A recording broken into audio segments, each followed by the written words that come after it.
Hi hello friends, welcome back to YouTube channel. ನನ್ನ GPSTR HSTR preparation ಜರ್ನಿಗೆ ನಿಮಗೆಲ್ಲರಿಗೂ ಸ್ವಾಗತ ಸುಸ್ವಾಗತ.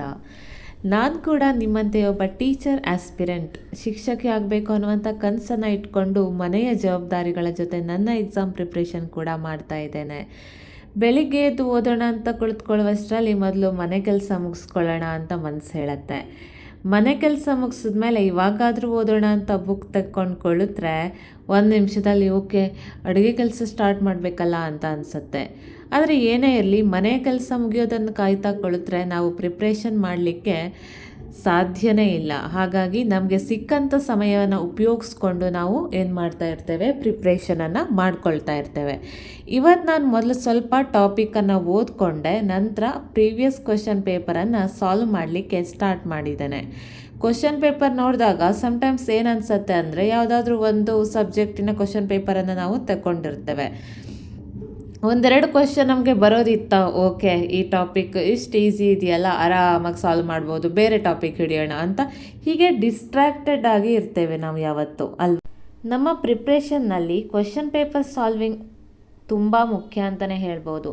ನಾವು ಎಷ್ಟು ಓದಿದ್ದೇವೆ ಅನ್ನೋದಕ್ಕಿಂತ ನಾವು ಎಕ್ಸಾಮ್ನಲ್ಲಿ ಬರುವಂಥ ಕ್ವೆಶ್ಚನನ್ನು ಹೇಗೆ ಸಾಲ್ವ್ ಮಾಡ್ತೇವೆ, ಯಾಕಂದರೆ ನಾವು ಸ್ಟ್ರೇಟಾಗಿ ಓದ್ಕೊಂಡು ಹೋಗ್ತೇವೆ.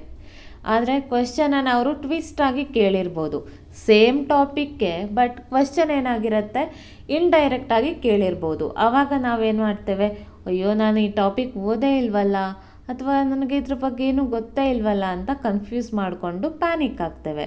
ಅದಕ್ಕೋಸ್ಕರ ಕ್ವೆಶ್ಚನ್ ಯಾವ ಥರ ಬರುತ್ತೆ ಅಂತ ನಿಮಗೆ ಐಡಿಯಾ ಬೇಕು ಅಂದರೆ ನೀವು ಕ್ವೆಶ್ಚನ್ ಪೇಪರನ್ನು ಹೆಚ್ಚು ಹೆಚ್ಚು ಸಾಲ್ವ್ ಮಾಡ್ತಾ ಹೋಗಬೇಕು. ಎಷ್ಟು ನಿಮಗೆ MCQ ಕ್ವೆಶ್ಚನ್ ಸಿಗತ್ತಲ್ಲ ಅಷ್ಟು ಸಾಲ್ವ್ ಮಾಡ್ತಾ ಹೋಗಿ. ಅದು ಯಾವುದೇ ಎಕ್ಸಾಮ್ ಇದಾಗಿರಲಿ, ಈಗ ಜನರಲ್ ಇಂಗ್ಲೀಷ್, ಜನರಲ್ ಕನ್ನಡ ಅಥವಾ general knowledge, computer, mental ability, ಇವೆಲ್ಲ ಈ ಎಕ್ಸಾಮ್ಗೆ ಅಂತಲೇ ಪ್ರಿಪೇರ್ ಮಾಡಬೇಕಂತ ಇಲ್ಲ. ಯಾವುದೇ ಎಕ್ಸಾಮಿನ ಕ್ವೆಶ್ಚನ್ ಪೇಪರ್ ಆದರೂ ನೀವು ಆರಾಮಾಗಿ ಸಾಲ್ವ್ ಮಾಡಿಕೊಂಡ್ರಿ ಅಂದರೆ ಯಾವ ಎಕ್ಸಾಮ್ ಬರೀಲಿಕ್ಕೂ ನೀವು ಹೆದರುವಂಥ ಅವಶ್ಯಕತೆಯೇ ಇರಲ್ಲ. ಇನ್ನು ಮನೆ ಕೆಲಸದ ಮಧ್ಯ ಓದೋದು ತುಂಬ ಹೌಸ್ ವೈಫ್ಗಳಿಗೆ ಕಷ್ಟ ಆಗಿರುತ್ತೆ. ಸೊ ನಾವು ಮನೆ ಕೆಲಸ ಮಾಡ್ತಿದ್ದೇವೆ ಅಂತ ಅಂದರೆ ನಮ್ಮ ಕನಸನ್ನು ಬಿಟ್ಟಿದ್ದೇವೆ ಅಂತ ಅಲ್ಲ, ನಮ್ಮ ಜವಾಬ್ದಾರಿಗಳ ಜೊತೆಗೆ ನಮ್ಮ ಕನಸಿನ ಕಡೆಗೂ ನಾವು ಪ್ರತಿದಿನ ಒಂದೊಂದು ಹೆಜ್ಜೆಯನ್ನು ಇಡ್ತಾ ಇದ್ದೇವೆ ಅಂತ ಅರ್ಥ.